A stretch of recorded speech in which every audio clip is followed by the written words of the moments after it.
her mom and dad met. Her mom's sort of from a wealthy family, Charleston woman, and she was somehow in the area traveling with a well-to-do gentleman, and they had some car trouble. And it was a rainy night, and he didn't want to get himself wet or dirty, change a tire or whatever. So Mackie, her dad, happened to be pulling up to see if they needed some help.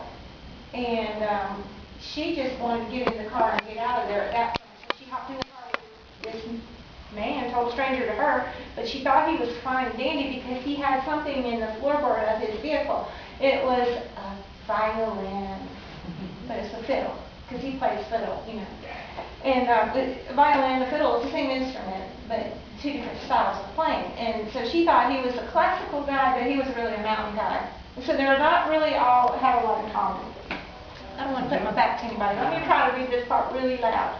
Now, when her mom would go to her ladies' meetings, she was part of the Daughters of the Confederacy. She was part of the Episcopal choir. She liked the opera and all of that stuff. So while her mom was away,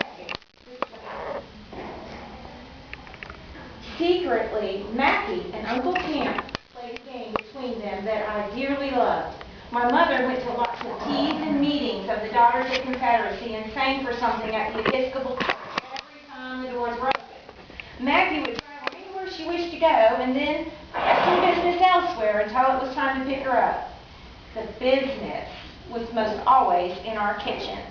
As soon as Mama was safely delivered, Camp would come trotting into the kitchen door with his banjo and a croaker sack, and Mackie would get his violin, and the stolen culture hour would get underway. Oh, it was wonderful. Camp wore a grin the livelong time, flashing his gold tooth.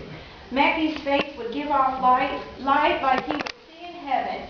He wouldn't let Mitt put me to bed till time to go get Mama. It's the only chance she'll ever have, he said one time. There was something sad about the way he said it. What we did those nights was dance in a certain way.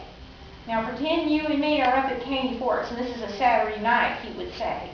And he would get Camp to pick the violin cabbage down, and he would hold my hands in his, expecting me to follow. Don't go bragging this around the neighborhood, he'd say behind his hand, and don't show it off to Mama.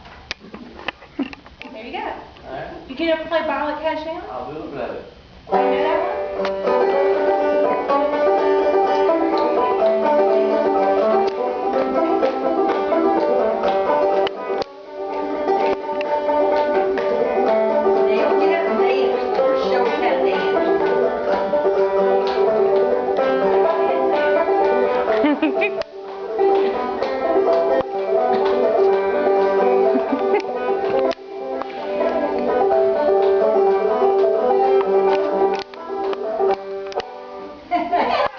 Ha ha ha.